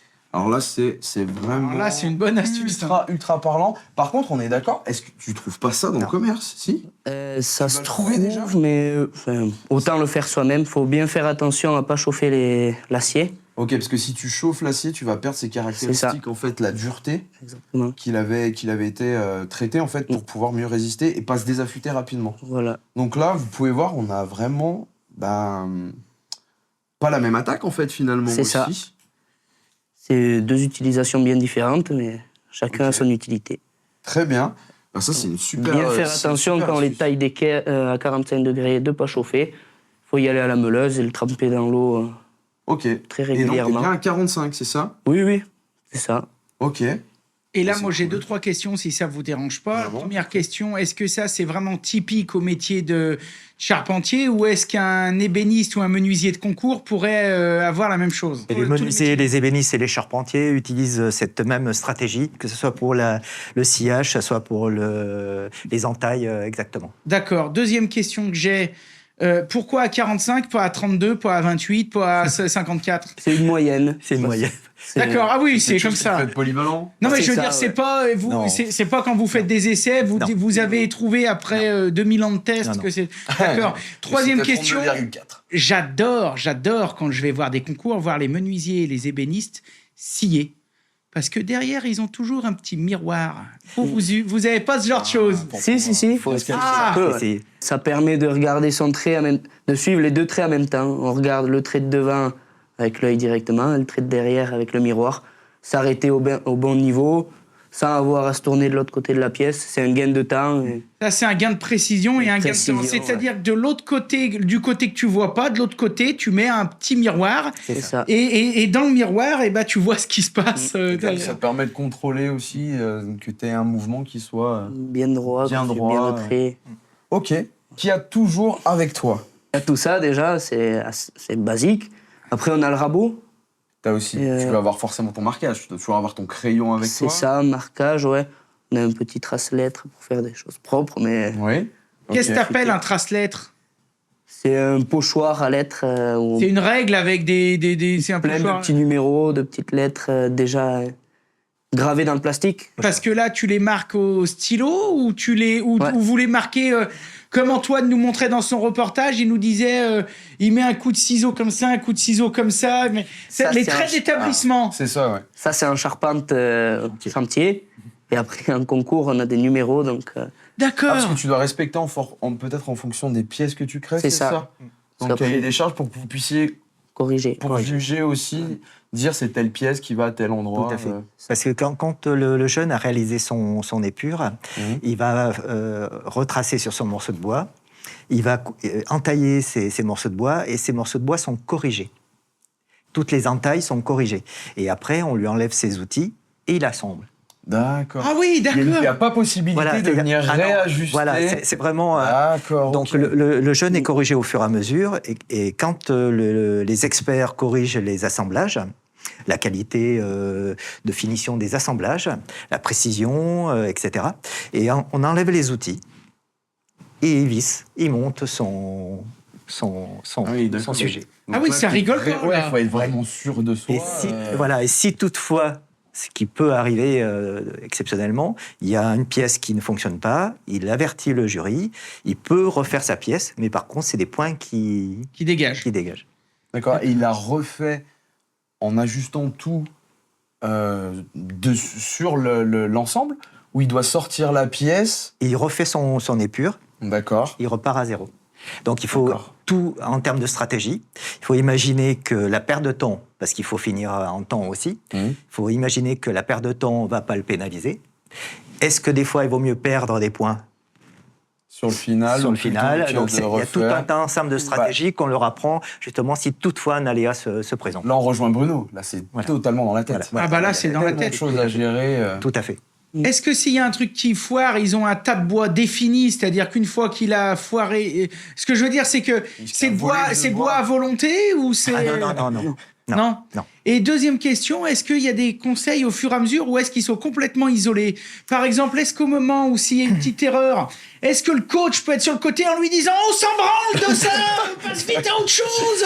Alors, pendant la compétition, interdit. Pendant les pauses, chaque compétiteur se rapproche de son coach pour débriefer et repartir au bout de 20 minutes avec les bonnes informations. Ça, c'est possible. Ok. Oui, c'est l'ambiance vestiaire stade de foot. C'est ça, voilà. Tu parlais de 22 heures. C'est Oui. découpé comment, les 22 heures? C'est à peu près toutes les 1h30. Ouais, 1h30 de pause, donc en 3 jours. Et donc, ça fait à peu près 7 heures, 7h30 par jour. Et donc, ces 22 heures sont dans ces 3 jours. Donc, il y a 1h30 de boulot, 20 minutes de pause, 1h30 ça. de boulot, 20 C'est ça. minutes de pause, d'accord. Qui sont ces coachs généralement? C'est des anciens compétiteurs. Beaucoup, ce sont des anciens compétiteurs qui ont... Tu connais déjà Ah oui, on s'entraîne avec eux. C'est ça. Ouais. Et sur Voilà. toute une période, et ils sont différents avec chaque personne qui s'y présente. Non, on en Non. aura 3. Non, ils sont 3 ou 4. On les prend en fonction du lieu, de la durée, de leur disponibilité. D'accord. Pour entraîner l'équipe, il y a une coordination qui se fait avec le chef expert qui, lui, coordonne les coachs. Ouais. Et donc, c'est le chef expert, lui, donne des sujets, crée les sujets et donne la stratégie à suivre en fonction des stages d'entraînement. D'accord. Est-ce qu'il y a, comme dans d'autres métiers, des épreuves de rapidité? Absolument. C'est-à-dire qu'au bout d'un moment, on dit attention les gars, C'est t'as ça. une surprise, tu l'as pas vu venir celle-là, tu dois faire ça, C'est ça, c'est des speed modules. Speed modules. Voilà, et donc c'est des moments, des sujets courts, en 2 heures par là, grosso modo. Voilà, et donc il faut, sujet qui nous arrive, il faut le réaliser en 2 heures. Qui des fois n'a rien à voir avec le projet final, on est d'accord. Absolument. Ça peut être en charpente, ça peut être quoi? Putain, un speed module en charpente, C'est ça peut être quoi? peut-être un petit tabouret banc, avec 5 ou 6 morceaux de bois, avec des assemblages complexes, voilà. D'accord. En fait, Ouais, ce c'est qu'il une faut école, noter, c'est super dingue. important, c'est que au-delà de la compétence technique, il y a tout un accompagnement pendant la préparation qui n'est pas de la technique, Voilà. qui est la gestion du stress, l'entraînement psychologique, la Vous faites résistance, peut-être même et du ainsi de suite. sport et tout. Bien sûr, il y a un sportif, accompagnement sportif. mental et stratégique. C'est-à-dire que, justement, on parlait tout à l'heure des points, calculer ses points au bon moment, savoir s'il faut laisser une difficulté de côté ou pas, ou il faut refaire. Il y a un problème de stratégie. Capacité de faire des choix et Voilà, voir. capacité de C'est faire ça. des choix. En fait, c'est une école assez dingue, c'est que tu vas prendre en compétences pures sur C'est le ça. métier, mais en gestion du stress. Et puis je me dis aussi en réseau, parce que si tu as des gens comme toi qui accompagnent, des coachs, enfin ça t'amène encore beaucoup de plein choses, de ouais. choses. Voilà. Et C'est puis assez dingue. tout ce qui est l'organisation du poste de travail. Donc ça, on y est très attentif à Comme en l'organisation. cuisine, faut pas que ce soit. Voilà. dégueu, Comme le dans tiroir les cartons, d'Antoine, ça passe pas, ça. Exactement. Donc l'organisation du poste de travail, trouver les meilleures postures, les meilleurs scénarios pour que le geste soit précis et efficace. Et donc tout ça, ça fait partie de l'entraînement. Là, Et ça, c'est vraiment le résultat final à la fin. On sent la différence quand les entreprises nous disent ce jeune a fait des compétitions. Ils nous disent oui, là, on sent la valorisation. La maîtrise, de ce, quoi. voilà. Parce que là, j'allais presque dire quelque chose que d'habitude on aime. On dit souvent ça va pas ensemble, mais là vous cherchez le vite et bien, quoi. C'est ça. Vite fait, bien fait, quoi. hein. Là, typiquement, c'est ce que vous cherchez, quoi. Oui, parce qu'un sujet de 22 heures comme celui-ci, si on n'est pas préparé, c'est impossible. Ah ouais. C'est impossible. Même un professionnel charpentier qui a 20 ans ou 30 ans d'expérience, il n'y arrivera pas. Il faut vraiment être préparé. Ce qui pourrait peut-être être intéressant un jour, nous on a un petit atelier, bon, nous on n'est absolument pas du niveau de Paul, de Paul et de ses collègues, mais ce serait peut-être intéressant un jour que nous, on organise peut-être comme une petite compétition, là aussi l'appel est lancé, où d'un côté, tu sais, ça ferait une bonne vidéo, d'un côté on met 1 ou 2 champions, et de l'autre côté on met 1 ou 2 très bons bricoleurs, et, mais par contre avec des handicaps. Tu vois, il y en a un qui a que 20 heures et l'autre, il y en a un qui a que 20 heures et l'autre il a 2 semaines. Tu vois, et voir quand même à la fin si on y arrive quand même un peu ou si on a l'air On vous complètement. donnera qu'un critère. Hein, parce que... Et même pour prolonger ça, c'est que même nous, dans la partie encadrement, on voit les jeunes au niveau régional qui débutent. Et quand on les voit 1 an et demi ou 2 ans plus tard, au moment des compétitions européennes ou internationales, on est impressionné. Ah ouais. Nous sommes impressionnés sur l'évolution qu'ont pu avoir ces jeunes du moment où ils sont rentrés en compétition régionale et au niveau international, quoi. Même nous, des fois, ça nous... Ces jeunes derrière, là, une fois qu'ils sortent champions de France, champions d'Europe, champions de région, le profil, la moyenne du suivi, ça fait des très, très, très, très bons salariés qui continuent leur tour de France dans toute la France, qui continuent d'apprendre, ou est-ce qu'ils se mettent à leur compte? Est-ce que... Alors, si je prends le cas des charpentiers que je suis depuis une vingtaine d'années, 99% sont tous chefs d'entreprise. Ah ouais. Voilà. Bah oui, parce que là, tu m'étonnes. Puis là, tu as du boulot. Tu imagines le CV? Et puis tu te retrouves souvent coach ou expert en compétition nationale ou internationale. Après, en faisant ça, tu peux retransmettre aussi à tes équipes. C'est toujours cette idée-là de faire vivre le savoir et de pouvoir le redescendre. Parce qu'en fait, on prépare au stress, on prépare à un moment de choses. Et en fait, on concentre sur 22 heures ce qu'on peut vivre sur un chantier. C'est ça. C'est-à-dire qu'on a des limites, on a des erreurs, on a des échecs, on doit se remettre en question, on doit savoir ce qui est le plus important. Et en fait, c'est la vie réelle concentrée sur 22 heures de manière extrême. Et puis Combien de temps de préparation, là? Ça fait 1 an et demi. Ouais, c'est ça. 1 an et demi? Ah ouais. Et en plus, tu vas après démarrer, tailler la réception, etc. Le Tour de France. Il est bien occupé. Ouais, c'est vrai que c'est pas le moment d'avoir une copine. Hein. Si, quand même. Il a dit il était ouvert. Il questionne son truc. Ouais, mais son coach, ça se trouve dans la voiture, il va lui dire t'as pas intérêt de toucher à ça pour l'instant. Le dimanche, de 6h à 8h du matin. C'est tout ça. C'est bon. J'ai un créneau. C'est pas... Moi, ce que j'aimerais voir, sauf si Anto, tu as peut-être quelque chose à rajouter. Dis-moi. Sinon, ce que j'aimerais voir, moi, c'est Johan et Julien qui essayent de couper droit, là, avec la... Allez, on va se lever, on va aller voir là-bas. Tu pourras changer ta pièce après. Non, Il peut essayer Avant à qu'il faire parte. entrer déjà 100. Venez là, parce que là, regardez, vous êtes en plein devant les caméras, Julien, là. Ouais. Mettez-vous là, regarde, tu vois. Ah oui, tu veux dire sans utilisation de câble. Voilà. Ok, très Là, bien. Voilà. Oui, des trucs... Et avec, vous allez voir la Donc, y aller différence. Donc là, Directement. avec la Vous avez sauterelle, coupé donc là, ils ont... Ah oui, tu les mets dehors, là. Mais vous avez coupé les En fait, il a bien conservé notre Ah ouais. établi quand même. Après, ils sont, même s'ils vont pas vraiment jusqu'au bout, hein, Oui, les gars, non, on est d'accord. c'est pas- Vous en faites Jean-Marie va avoir un peu de boulot chez Felder. vous en faites 1 centimètre ou deux. Moi, j'ai jamais dit que j'étais menuisier, Ah ouais. c'est clair. Hein. Non, mais là, les gars, on va se marrer 5 minutes quand même. Allez. En fait, le fait ton idée de faire le truc entre Attention, c'est ça. le maître de concours et le bricoleur, tu lui as déjà... Julien, tiens la scie à l'envers pour tous ceux qui nous écoutent en podcast. Heureusement que vous n'avez pas l'image, c'est pas beau à voir. Alors, on y va. Julien, tu te lances J'y vais, c'est parti. avec la scie normale. Voilà. Donc, important de... Oh, c'est pas mal. C'est pas mal. C'est pas mal du tout. Dis donc, ça coupe bien. Hein. Ah, il coupe un peu en biais quand même. Hein. Ouais. Bah là, il y a le miroir. Il y a le miroir. On a un miroir 2.0. J'ai un miroir, là. Ah ouais, Petit truc. d'habitude, t'as un miroir, mais là... Attention à l'établi, attention à On est l'établi. d'accord que je vais attaquer le... Il est là pour dire. Il est là pour prendre des pains. Bravo. Impressionnant. Franchement, Julien...